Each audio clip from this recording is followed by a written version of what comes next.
tu comprendras aussi que mon métier maintenant, puisque moi, mon métier, c'est M&A et financement, c'est de leverager la structure. Mais une structure qui est saine, qui a de l'equity, qui est pérenne, qui est propre et qui attire les banquiers, qui est bankable. Ouais. J'avais fait tout un sujet sur la bankabilité. C'est un vrai sujet, la bankabilité. Ouais. Faire de ta société un produit financier qui soit attractif pour les financeurs. Parler le même langage qu'eux. Leur parler de critères d'investissement. Leur parler risque. Tu vois, pas venir en disant j'ai une super idée. Moi, je vends pas du produit, je vends pas du design. Tu vois, je vends un produit financier. Il faut que ce soit bankable. Ouais. Et ça va aussi vers comment je peux être bankable pour lever des bonds sur un marché sans être coté. Voilà, il faut attirer des investisseurs equity, parler le même langage qu'eux, les rassurer, des investisseurs dette. Et ça, c'est toute une structuration, quoi. Bienvenue sur FinScale, l'émission qui vous plonge au cœur de la transformation de la finance. Solène Niederkorn et ses invités explorent chaque semaine les initiatives qui façonnent l'avenir de l'industrie. Bonne écoute à toutes et à tous. Bonjour à tous et bienvenue sur FinScale. J'ai la chance aujourd'hui d'accueillir Élise Herbst, qui est la CIO, Chief Investment Officer d'Electra. Salut Élise. Bonjour. Ravie de t'accueillir pour un épisode, pour parler d'Electra, pour parler de ton rôle qui est très mouvant depuis que tu as rejoint, tu as fait plein de choses. On va parler de tout ça en détail. Est-ce que tu pourrais te présenter, nous expliquer un petit peu ton parcours? Parce que tu as fait plein de choses. Tu le fais en réduit quand même, 5-10 minutes pour revenir sur ton évolution professionnelle avant de rejoindre Electra. Bien sûr. Alors, j'ai commencé ma carrière il y a 17 ans, 18 ans, juste avant la crise financière internationale de 2008. Et donc, je quitte les decks avec un master de finance et je rejoins Morgan Stanley. Et à ce moment-là, je n'avais pas forcément de chemin de carrière. Et donc, je rejoins les fonds d'investissement immobilier de la banque. Ouais. Je fais ça pendant la crise financière, pendant 3 ans. Ouais, c'était un moment très, très particulier en soi. Ouais. Je rejoins donc la banque pendant 3 ans. Et après 3 années, je rejoins Mercialis pour gérer des centres commerciaux. Voilà, tout simplement, toujours dans l'immobilier. Donc, je passe d'un fonds d'investissement immobilier de banque d'affaires à une société immobilière française. Toujours de l'immobilier, mais un peu différent. Ensuite, je fais un passage pour faire des deals immobiliers en transaction services chez PwC. OK. À Paris ? À Paris. Ouais. J'ai fait pas mal ma carrière sur des scopes assez internationaux et européens, mais plutôt basés à Paris. Et ensuite, j'ai rejoint un de mes derniers clients, un family office, dans l'immobilier pour l'aider à se structurer. Il s'appelait BMF, ça s'appelle toujours BMF d'ailleurs. Ils ont fait une belle success story depuis.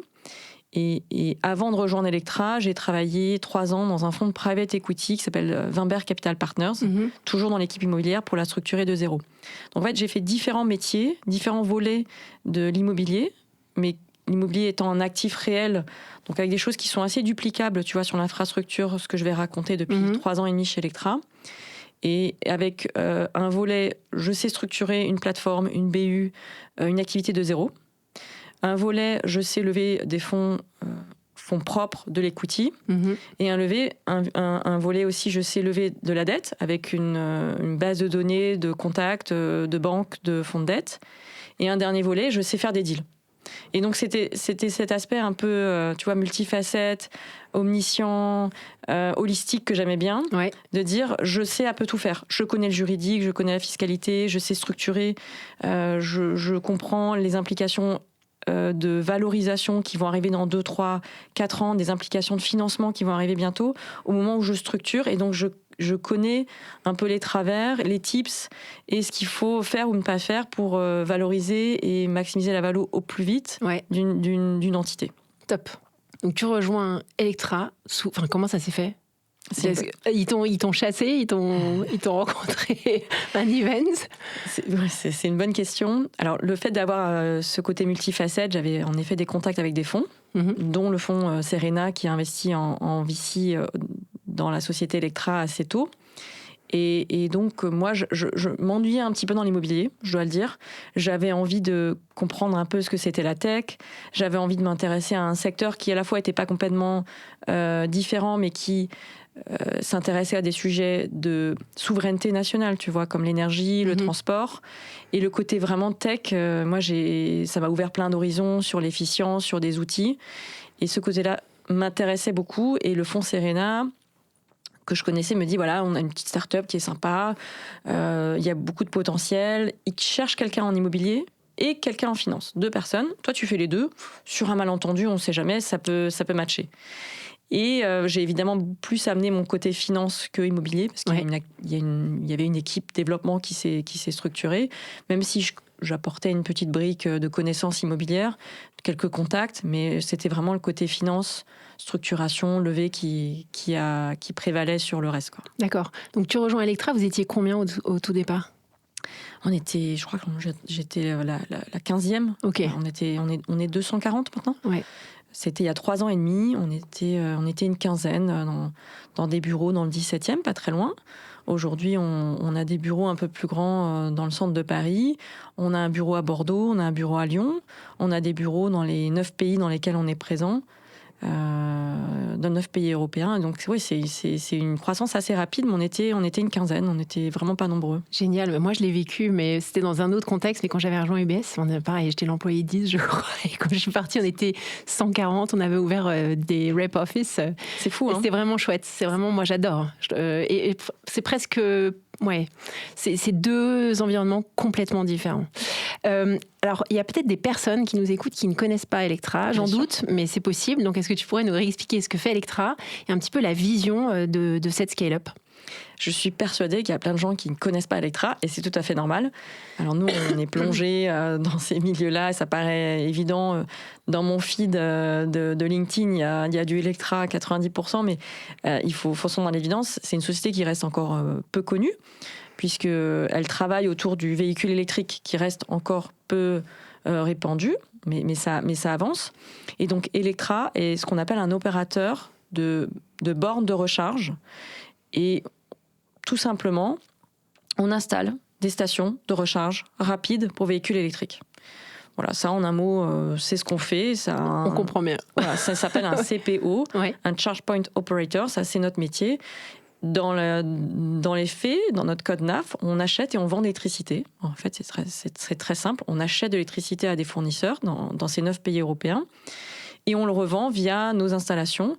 On détient nos propres stations, donc on a un investissement en CAPEX. C'est pour ça qu'on a une infra-tech. Mm-hmm. On a de l'infrastructure, on le détient. Et à côté de ça, il y a un volet tech, puisque pour bien fonctionner, cette infra a besoin de ce volet digital. D'accord, top. Et l'objectif de cette boîte, c'est de se retrouver où, quand, comment ? Avec qui ? La vision, parce que tu parlais de 9 pays, donc ouais. C'est de devenir le leader européen. Ouais. Un des leaders européens de la recharge rapide. Ouais. Donc on ne parle pas des bornes qu'on voit dans la rue ou dans les sous-sols de nos parkings. Ce sont vraiment des stations qui ressemblent à des stations de service. Des stations de service de fuel, d'essence, sauf que c'est une station dédiée à la recharge électrique. Alors quand on a un véhicule électrique, ça paraît évident, on en voit partout. Quand on n'est pas encore sensibilisé, on n'a pas l'impression qu'il y en a beaucoup. Mais ça se développe énormément, surtout depuis 2 ans.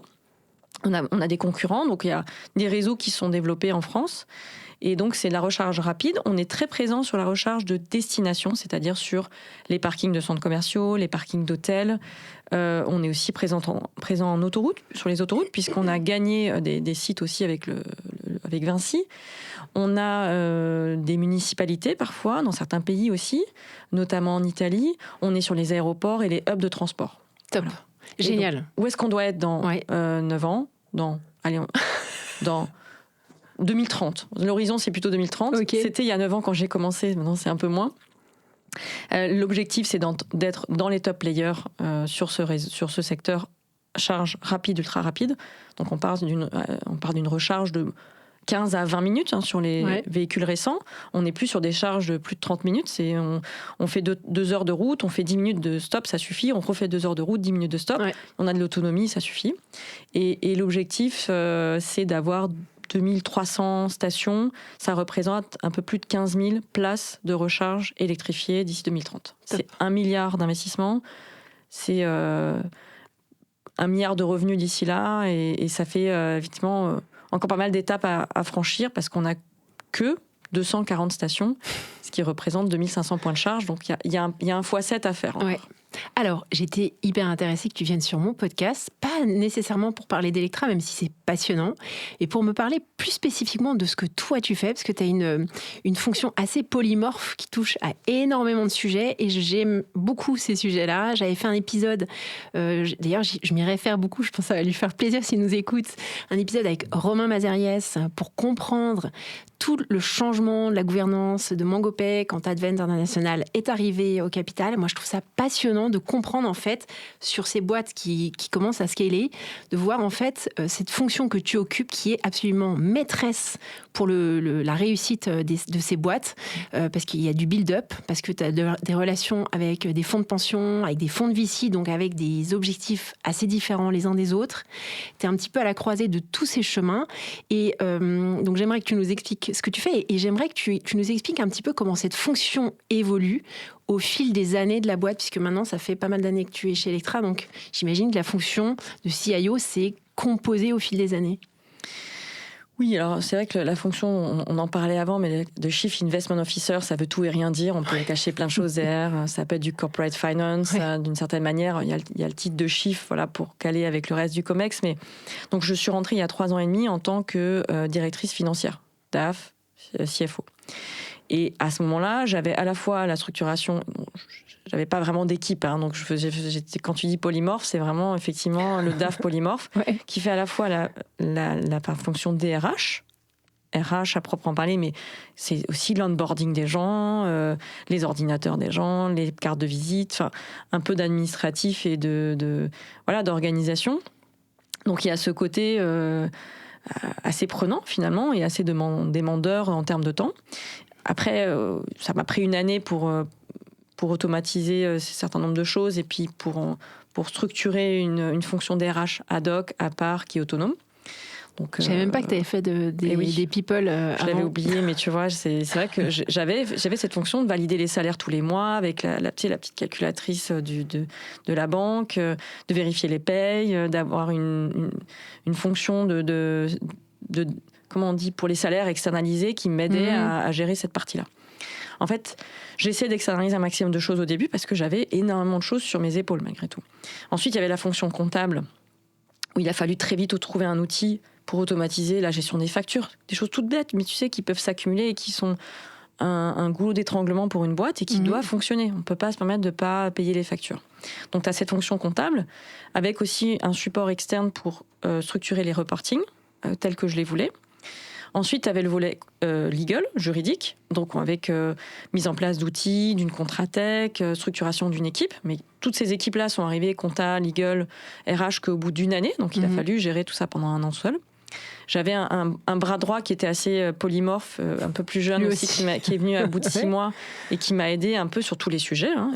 Et qui aujourd'hui encore travaille avec moi en tant qu'asset manager pour gérer, on va voir, tous les partenariats qu'on a mis en place.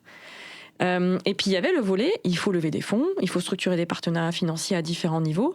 Donc tu vois, tu as des choses qui sont quand même très basiques, très administratifs, de la compta, où il faut rentrer dans les sujets, il faut faire des mappings de comptes, il faut structurer des outils, il faut rentrer dans le détail, il faut connaître la compta, le juridique, la fiscalité.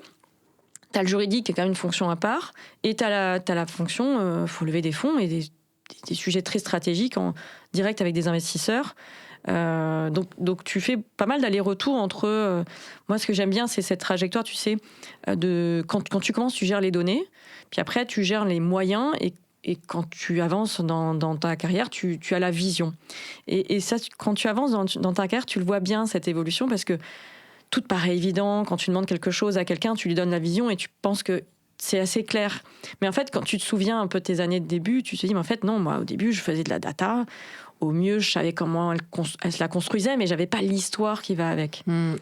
Et faire l'aller-retour entre la vision, les données, entre les moyens, ça demande quand même beaucoup d'énergie, ça demande beaucoup de rigueur, ça demande une vraie structuration. On parlait un peu de sport de haut niveau tout à l'heure, mais moi, je me considère vraiment... de haut niveau. Je ne suis pas modeste, mais... On parlait de trail. On parlait de sport en général, mais je suis une grande sportive, et je le suis un peu moins aujourd'hui, mais moi, je considère que mon travail, c'est... Je l'ai structuré comme une sportive de haut niveau. Il faut des outils, il faut une préparation, il faut une rigueur, et ça fait un peu partie du jeu. Donc moi, j'ai une approche de de ma fonction qui est, c'est vrai, un peu particulière. Et tout le monde n'est pas obligé de l'appréhender de la même manière. C'est comme le sport, tu peux en faire à différents niveaux. Moi, je considère que ma fonction, c'est du sport de haut niveau et je l'approche comme un sport de haut niveau. Je pourrais être à la même fonction, mais la considérer comme quelque chose d'un peu plus amateur ou un peu moins haut niveau. Ouais. C'est pas comme ça que je l'entends. Mais tout le monde n'est pas obligé de l'entendre ça. Ça veut pas dire que je me préserve pas, qu'il n'y a pas des moments de respiration. Et je pense qu'il y a un bon équilibre aussi aujourd'hui avec le fait que j'ai beaucoup de contacts avec l'interne mais l'externe aussi. Il y a des échanges, ce sont des moments qui sont privilégiés, qui sont importants pour moi, de prendre du recul, de penser à autre chose. Et donc, tu n'es pas forcément que dans les fichiers. Donc, comment tu arrives à ce moment où tu fais tout et rien dans une société, ce moment où tu prends un peu plus le temps de discuter avec tes investisseurs, où tu fais des deals M&A, comme c'est le cas aujourd'hui, on a structuré cette fonction-là, où tu travailles sur des financements. Donc, tu as moins de projets dans l'année, mais ce sont des projets qui sont plus longs, plus profonds, plus transverses. Et entre les deux, il y a ces étapes où tu structures, et on en a beaucoup parlé avec des collègues CFO, qu'est-ce que je dois structurer en premier ? Tu structures la compta, le juridique et le FP&A. Il te faut ça pour commencer. Sans ça, sincèrement, c'est très difficile d'assurer une fonction financière à un haut niveau sans ces fonctions-là. Ouais. Donc ça, c'est fait. Ça, c'était le début quand tu as rejoint. Ouais. Voilà.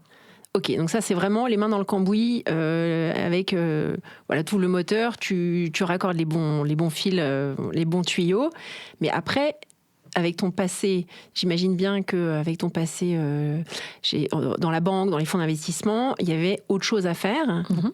C'est quoi cette autre chose ? Alors c'est là, c'est intéressant, c'est que c'était pas après. C'est qu'en fait, il fallait déjà lancer la première levée de fonds. Donc, ça prend 6 mois. Ouais. Donc, tu lances les due diligence, tu lances la banque d'affaires. C'est pas des petites levées de fonds. C'est important qu'on revienne dessus et c'est important que tu nous expliques tout ça parce que j'ai fait un épisode sur un fonds qui investit dans l'infra à impact. L'infrastructure, on est sur des montants qui sont beaucoup plus importants. On n'est pas du tout sur la même typologie de fonds que Serena que tu mentionnais. On est surtout sur des fonds infra, sur des fonds de pension. Donc, c'est pas du tout la nature des échanges n'est pas du tout la même, c'est beaucoup plus institutionnalisé que pour le VC. Exactement. Voilà, je ferme la parenthèse. Non, mais c'est exactement ça, tu l'as très bien résumé. On n'est pas sur les mêmes approches de BP, de Valo, la même vérification des flux, les mêmes multiples. Et donc on a commencé Electra à lever, on va arrondir à peu près 15 millions d'euros en VC juste avant mon arrivée. Donc, tu avais des fonds, tu avais quelques fonds de business angel, friends and family avant. Tu as cette levée de VC avec Serena. Et dans la foulée, moi, je suis arrivée dans les quelques mois qui ont suivi. Il a fallu tout de suite lancer une levée de fonds infra. Et en fait, on a fait une levée quasiment chaque année. Donc, lancer cette levée de fonds pour pouvoir lever dans les 6 mois qui suivaient. Parce qu'une levée de fonds, ça dure au moins 6 mois. Mm-hmm. Et d'ailleurs, dès que cette levée de fonds infra de 150 millions a été terminée mi-2022, il a fallu réfléchir dans les 6-12 mois qui suivaient, à relancer encore une fois une nouvelle levée de fonds, et cette fois-ci avec des fonds de pension et un réinvestissement aussi de tous les précédents fonds. C'est ça qui est important, la confiance renouvelée des investisseurs actuels à chaque étape, et une levée de 304 millions d'euros avec des fonds. Et ça a eu lieu 1 an et demi après la levée de fonds infra, donc fin décembre 2023, on va dire. Comment tu définis les montants ? Parce que tu mentionnes 15 millions au départ, 304 millions à la dernière levée. Comment est-ce qu'on détermine ces montants-là ? Est-ce que c'est de la négociation ? Et tu parlais également de ces levées annuelles, alors qu'en réalité, les cycles de marché évoluent. Il y a des politiques qui vont changer. Donc, comment est-ce que tu adaptes aussi ça en fonction... comment tu adaptes ta stratégie en fonction de ces cycles de marché ? C'est une bonne question. Alors, il y a plein de facettes. En fait, il y avait 2 questions. Il y a plein de facettes. Je les ai casées, tu sais. Ouais, je vais essayer d'y répondre parce que quand tu me poses une question, j'ai une multitude de paramètres qui viennent dans ma tête. Il faut que j'arrive à les trier. Donc la valo déjà. J'arrive à les trier. Alors, les montants. Les montants et la valo, c'est très différent entre VC et infra. Ouais. C'est des discussions que j'ai beaucoup parce que je discute aussi, c'est ça l'aspect intéressant, avec des startups, des scale-up qui me posent des questions, qui cherchent des conseils, qui cherchent à reproduire certains schémas qui ont pu fonctionner chez Electra. Et en fait, sur la partie VC, c'est souvent quand même un fonds de VC ou des fonds de VC dont un lead qui font confiance à une équipe, à un projet, et ça se passe quand même souvent en mode combien vous êtes prêt à lâcher d'ownership et combien d'argent il vous faut pour les 2-3 prochaines années. C'est du doigt mouillé. Je dis pas qu'il n'y a pas de BP, mais Non, c'est bien pas sûr. un travail approfondi. Alors ça a un peu changé peut-être sur les 3 dernières années, mais c'est quand même pas un travail approfondi. Tout à Il y fait. a un projet, il y a quelque chose qui est un peu différent, et tu l'as bien dit. Après, quand tu passes dans un fonds infra, c'est plus du tout la même chose. Là, il y a une due deal de marché, c'est un investissement que tu fais qui coûte assez cher, mais qui vaut la peine, qui valide le business plan, le business model, la profondeur de marché et ta position avec ta part de marché. Nous, on a fait aussi une due diligence juridique, on a fait un modèle financier avec une banque d'affaires, tu as tous les matériels, ce que tu prépares pour lever des fonds. Et là, ce sont d'autres niveaux de discussion. Ils vont aller regarder les contrats. Tu es dans un stade aussi un peu plus avancé, tu as un peu plus de business, mais tu as encore tes preuves à faire. Mais voilà, il faut montrer que tu as du business, tu as sécurisé du business, tu as la capacité de sécuriser encore plus de business. Et nous, on visait 1100 stations en 2030 quand on a fait la levée à 150 millions d'euros. Et en réalité, grâce à ces fonds, on a sécurisé ces sites et on a été capable de doubler l'objectif assez rapidement pour 2030. Donc, c'est pour ça que je te parlais finalement pas de 1100, mais de 2200, 2300 stations. Donc quand tu dis, en fait, j'ai sécurisé mes fonds, ça me finance mon pipeline pour les 2-3 prochaines années. Mais finalement, grâce à ça, j'ai fait encore mieux dans mes objectifs. 1 an après, il faut que tu retournes sur la route et que tu retournes lever des fonds. Ouais. Et finalement, c'est assez similaire. La levée de fonds à 304 millions d'euros est assez similaire à celle à 150.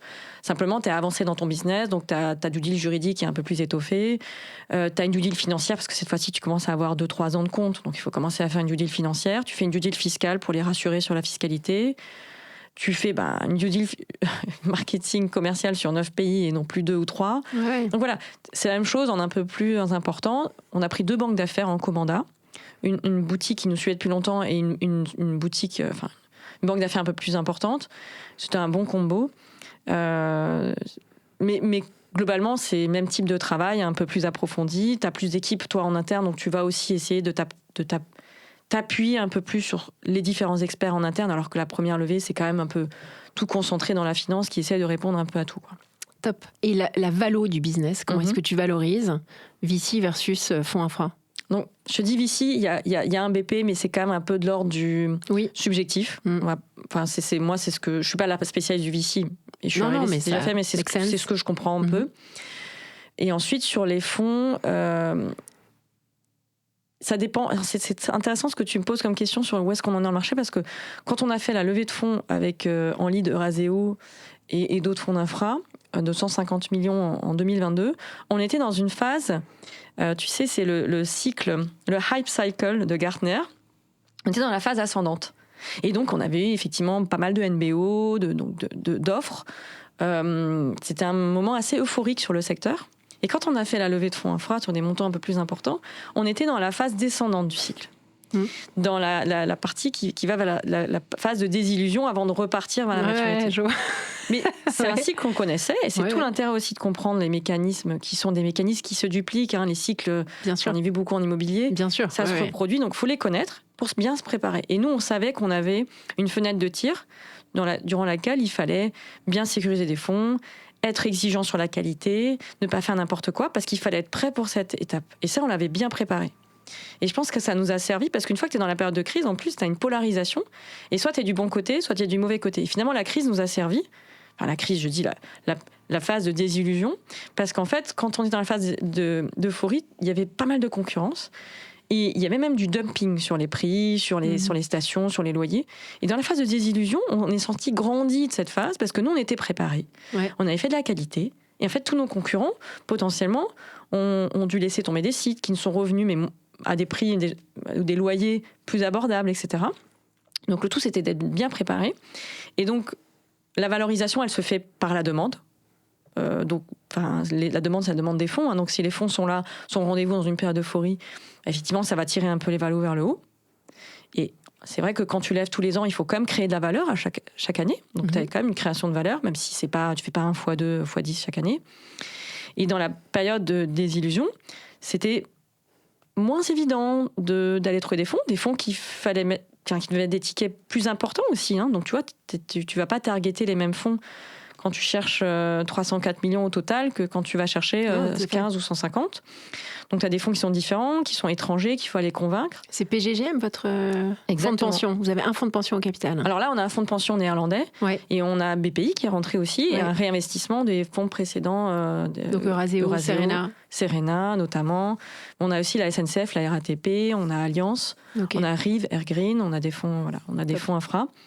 Et la Valo c'était différent les discussions de Valo dans la levée avec le fonds de pension. Il y a plus de discussions sur la certitude des flux, il y a plus de discussions sur les risques, effectivement. C'est une discussion plus approfondie, mais tout ça, ça dépend de l'offre et la demande. Voilà, c'est vraiment beaucoup, ça dépend beaucoup du moment de marché, c'est ce que tu disais. Ça influence aussi beaucoup. Et le but, c'est d'avoir aussi plusieurs offres. Et c'est quelque chose que j'ai appris en immobilier, c'est l'optionnalité du business plan. Si tu n'as qu'une seule option, en fait, tu es un peu pris au piège. Tu ne peux pas vraiment négocier. Si tu as plusieurs offres, c'est une bonne chose. Et nous, on avait des plans B. Finalement, le ne fonctionnait pas, on avait des plans B. On avait des accords bilatéraux potentiels, on avait d'autres options. Et ça nous donnait aussi beaucoup de force dans les négos. Voilà. Comment tu panaches equity versus dette, financement. Ouais, financement. Alors, ça dépend aussi beaucoup. Quand tu fais du panneau solaire, par exemple, tu peux financer 90% de tes panneaux solaires ou 95% de tes panneaux solaires.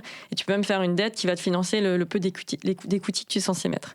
Quand tu fais de l'immobilier, avant la crise, c'était des loan to cost, des ratios d'endettement assez élevés à 70%.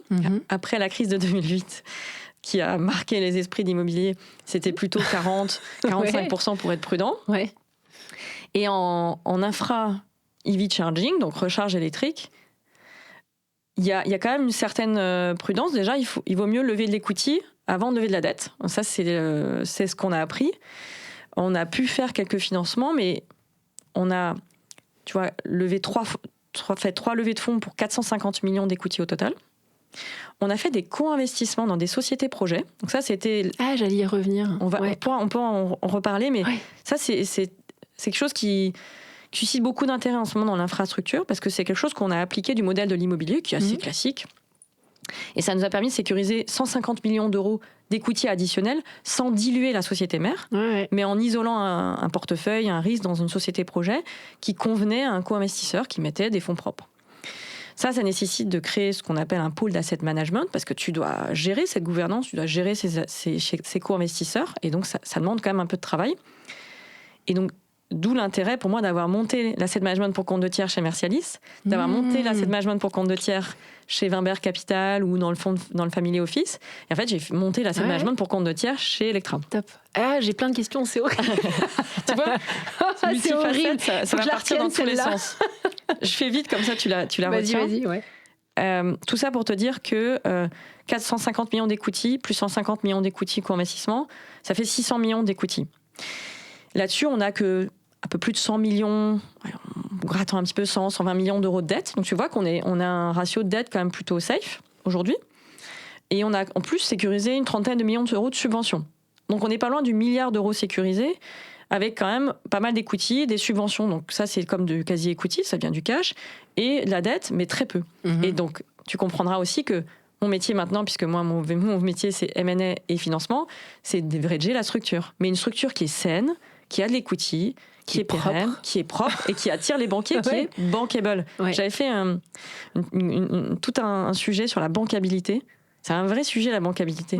Faire de ta société un produit financier qui soit attractif pour les financeurs. Parler le même langage qu'eux. Leur parler de critères d'investissement. Leur parler risques. Tu vois, pas venir en disant j'ai une super idée. Moi, je vends pas du produit, je vends pas du design. Tu vois, je vends un produit financier. Et il faut que ce soit bankable. Et ça va aussi vers comment je peux être bankable pour lever des bonds sur un marché sans être coté. Voilà, il faut attirer des investisseurs equity, parler le même langage qu'eux, les rassurer, des investisseurs dette. Et ça, c'est toute une structuration, quoi. Alors, comment tu structures les deals dont tu parlais, et est-ce que tu as la nécessité d'avoir un agrément particulier de l'AMF pour faire ce que tu fais ? Parce que là, t'es un petit peu... C'est un modèle un peu hybride, je trouve. C'est pas de la gestion de fonds, c'est pas un fonds régulé par l'AMF, donc c'est du co-investissement. Comme si toi, demain, tu achètes un appart avec un ami et que tu fais une indivision, une SCI. Donc, c'est de cet ordre-là. Donc, il n'y a pas d'agrément, il n'y a pas d'accréditation, il n'y a pas de régulation particulière. Tu n'as pas de notification spécifique à faire. Ok. Non. Et ça, partout en Europe, c'est-à-dire si tu devais le faire demain, je sais pas, en Belgique, ça fonctionnerait pareil. Oui. Ok. On a fait d'ailleurs une des 5 JV qu'on a, une des 5 joint ventures, un des 5 co-investissements, c'est fait avec un fonds EIP suisse, qui s'appelle EIP, et qui porte sur la Suisse et l'Autriche. Donc on a fait ça dans un autre pays, donc c'est immatriculé en Suisse. On a fait un co-investissement, mais plutôt opérationnel en Belgique d'ailleurs, pour lancer le pays. On a fait aussi des partenariats un peu plus stratégiques comme en Espagne. Donc c'est systématiquement un modèle de joint venture que vous mettez en place ? Il y a différents modèles. Il y a un modèle, je dis, très opérationnel, pas equity en Espagne, un modèle un peu equity opérationnel en Belgique, un modèle très financier pour la Suisse et l'Autriche, et après 4 co-investissements avec des bailleurs ou des investisseurs financiers pour la France. Donc on a des investisseurs institutionnels qui sont la Caisse des dépôts, Banque des territoires, l'ADEME Investissement qui ont investi avec nous, donc c'est des investisseurs plutôt financiers. Et on a proposé au début de l'aventure aux bailleurs qui faisaient des appels d'offres pour choisir qui allait installer des bornes chez eux, des bornes de recharge rapide. On leur a dit, est-ce que ça vous intéresse de co-investir et de participer avec nous à la création de valeur sur cet actif qui est la borne de recharge, enfin la station de recharge. Et 2 d'entre eux ont répondu présent. Il y en a d'autres potentiels qui auraient pu se faire, mais en tout cas, on en a 2 qui on a réalisé, qui sont Altarea, Cogedim et Chopard Automobile. Et sur leur portefeuille, ils ont co-investi pour financer les actifs sur les bornes, les stations sur leur site à eux. Et donc ça, c'est un modèle de co-investissement equity. Ça veut dire à chaque fois que tu as une société que tu co-crées, que tu as un pacte d'actionnaires et tu as des contrats, projets pour gérer la vente de stations à la joint venture, pour gérer la gestion des stations, parce qu'évidemment, tout le savoir-faire, il est logé chez Electra. Ouais, tu n'as pas de staff dans cette société, tu vois. Ouais. Il y a des modèles avec du staff sur des pays entiers, c'est le cas aussi. Mais tu dois avoir toute une panoplie de contrats projets, de contrats intra-groupes. Tu standardises quand même un maximum. Ouais. Mais à chaque fois, tu as une négo.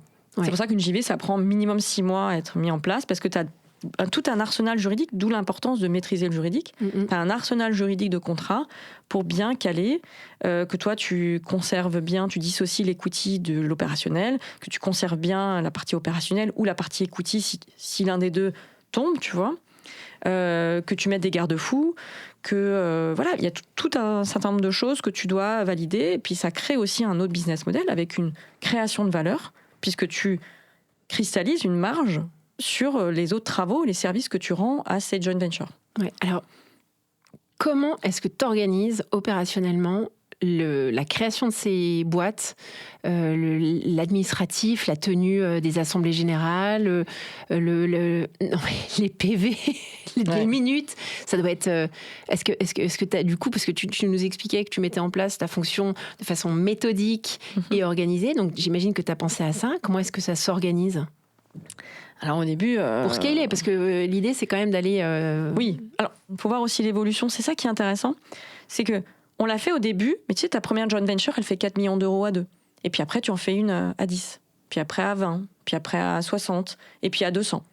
Donc, l'objectif, maintenant, c'est plus forcément... C'est quelque chose qui nous a permis de monter un peu les marches 4 à 4 et de créer de la valeur entre 2 levées de fonds pour maximiser tes levées de fonds. Parce qu'en fait, si tu n'as pas de fonds, tu n'as pas de deal. Et si tu n'as pas de deal, tu n'as pas de levée de fonds en haut. Donc, tu fais tes partenariats stratégiques en bas, opérationnel, projet. Donc, tu te crées tout un sous-jacent qui te permet de maximiser ta levée de fonds. Grâce à ça, tu fais des joint ventures ou commences à faire un peu de financement de projet plus important. Tu reviens maximiser l'année suivante ta levée de fonds, etc. Parce que sans ces steps intermédiaires, tu ne peux pas gagner les appels d'offres parce que tu n'as pas les fonds pour convaincre tes partenaires fonciers. Donc, super intéressant. Ouais. Donc, tu fais ça. Moi, je l'avais déjà fait, la création d'asset management pour compte de tiers, donc j'avais à peu près les réflexes, j'avais les anticipations. Donc, ça m'a pas paru... Mais je sais que quand j'ai lancé ce sujet-là, on m'a dit « mais il va y avoir plein de sociétés, comment tu gères tout ça ?»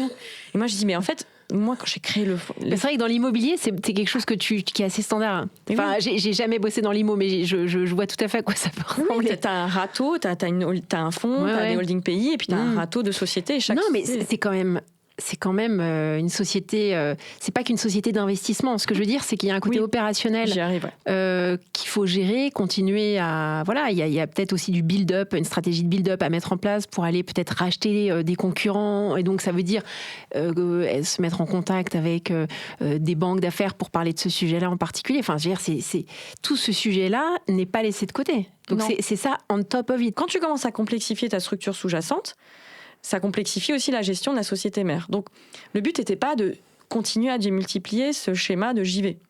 Mais il s'avère que pour gagner certains appels d'offres, ça reste un point clé. Donc, il faut savoir le faire. Donc, finalement, on va quand même continuer potentiellement à en faire d'autres. Même si on n'avait pas forcément l'intention de le faire, business first, potentiellement, ça va continuer à se complexifier. En tout cas, ça ne va pas se simplifier drastiquement dans les 2-3 prochaines années. Ah non, j'imagine, ouais. Alors, les problématiques de M&A, on ne les traite pas en JV. On va les traiter avec la société mère.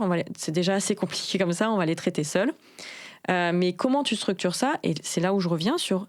Tu crées un pôle d'asset management pour compte de tiers. Tu as des asset managers qui font des reportings, des budgets, qui gèrent des comités stratégiques, des mini-boards chaque trimestre pour chacune de tes JV.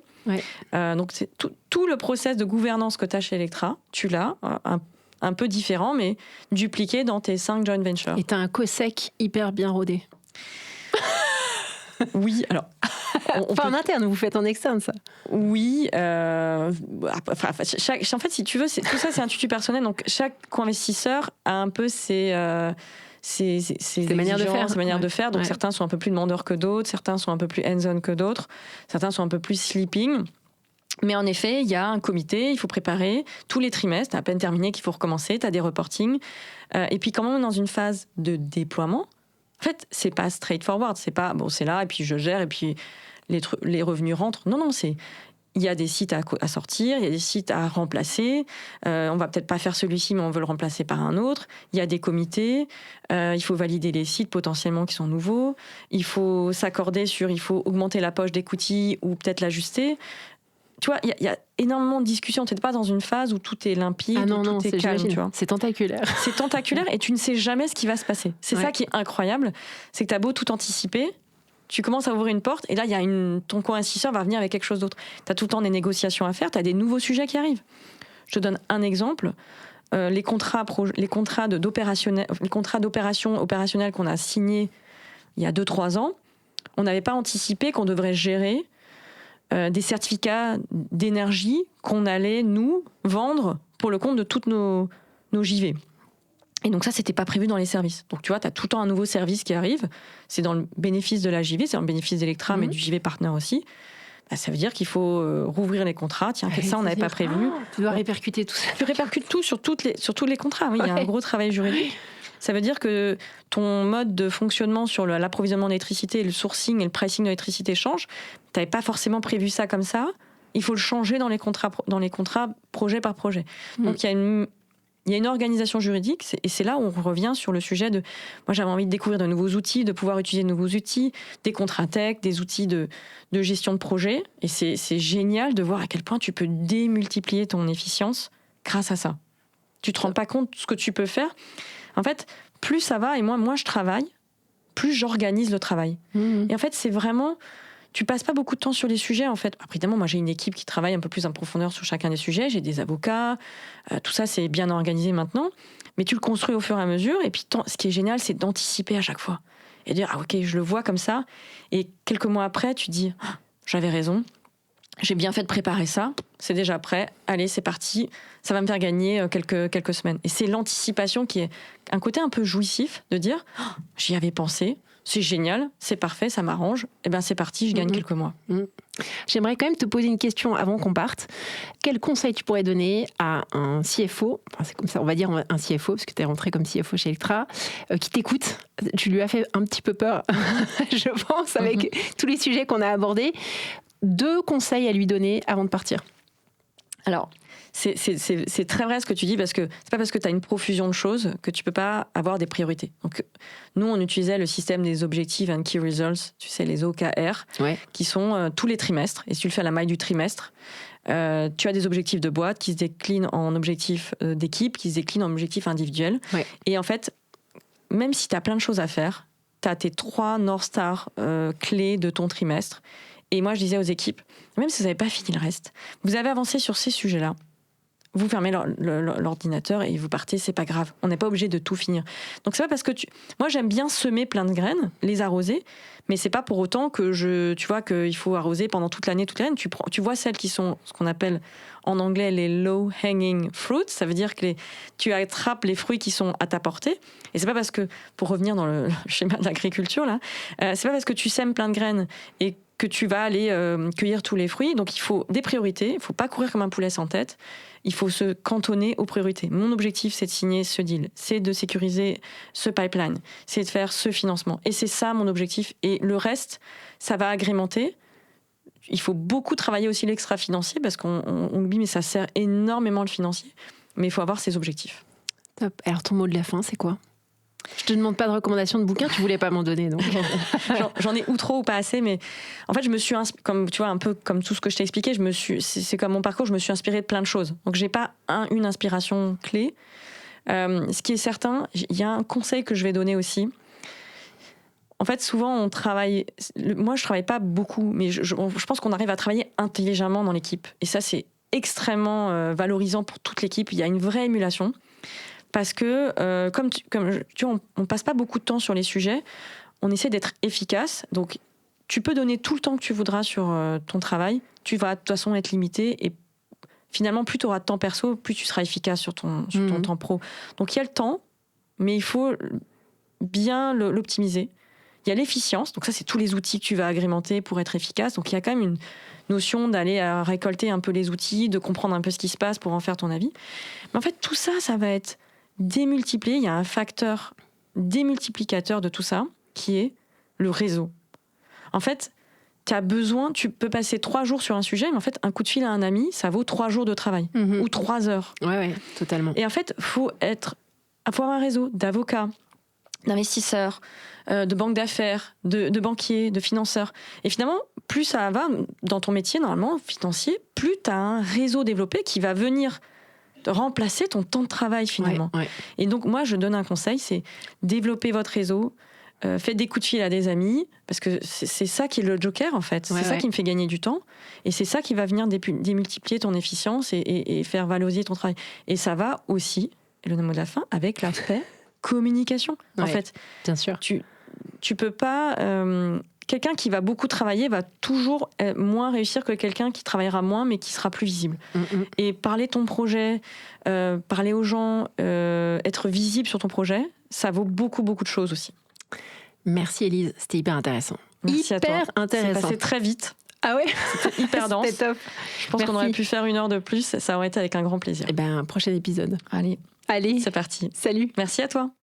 Merci d'avoir suivi FinScale. Abonnez-vous à la newsletter sur Substack pour ne rien manquer des dernières innovations. Retrouvez aussi le podcast en audio sur toutes les plateformes d'écoute et en vidéo sur YouTube. À très vite avec Solène Niederkorn.